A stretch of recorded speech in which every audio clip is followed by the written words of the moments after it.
Ma dernière lecture, ma lecture actuelle et ma prochaine lecture. Ma dernière lecture, c'était La Petite Boutique au Sortilège, donc une cozy fantasy très très cute, où on suit notre protagoniste qui fuit son monde à cause d'une révolution, elle suit la bibliothèque qui prend feu et elle pense à sauver des livres parce qu'elle adore les livres et du coup elle les sauve. Et elle va retourner sur son île où est-ce qu'elle a grandi et elle va se retrouver là et en fait elle va se rendre compte que l'île elle a eu des gros problèmes parce que personne s'en occupe et aucun mage ne vient pour pratiquer de la magie parce que dans ce monde là la magie est interdite, elle est juste pratiquée par des mages. Mais les gens n'ont pas accès à cette magie là, ils n'y ont pas le droit. Et donc en fait, elle va les aider, elle va créer une petite boutique de sortilèges et elle va essayer d'aider au mieux, mais il va arriver des petites choses, bien sûr. C'est une cosy, donc on n'est pas dans quelque chose de très développé. Et bien sûr, il va y avoir une romance avec le joli voisin.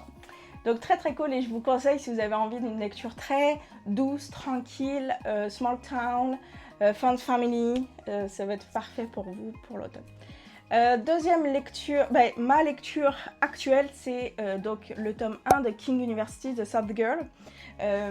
Donc une romance avec un mystère un petit peu. Donc on suit notre protagoniste qui a pas mal de problèmes dans sa vie, elle a grandi dans un quartier qui craint un peu.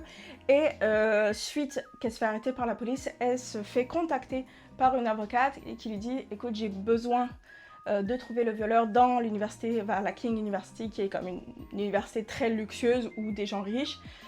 Il faut que tu m'aides à trouver le violeur parce qu'on ne veut pas ébruiter l'affaire trop. Ça aurait un impact sur la réputation. Non, c'est pas pour genre protéger les femmes. Non, non, non. Voyons donc.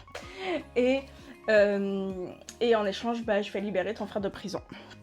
Et du coup, elle va accepter et elle va se retrouver, bien sûr, à devoir trouver qui est le violeur. Et bien sûr, elle va se retrouver dans le même immeuble que le magnifique capitaine de l'équipe de hockey de l'université. Donc voilà, il va y avoir une romance suivie avec un petit mystère, donc très sympa. Je pourrais essayer de continuer à lire ma lecture.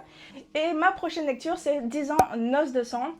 Donc c'est ça, un thriller où on est, c'est l'anniversaire de 10 ans d'un couple qui décide de partir en voyage pour fêter ça en Écosse. Et en fait, le voyage ne va pas se passer comme prévu. Mystère, est-ce que c'était vraiment un hasard d'aller en Écosse? Et on va avoir tout un mystère.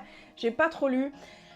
Je veux pas trop me faire spoiler les thrillers, donc le but c'est vraiment, moi je me laisse porter, puis j'essaie pas trop de deviner qu'est-ce qui se passe, qui est le coupable, puis tout.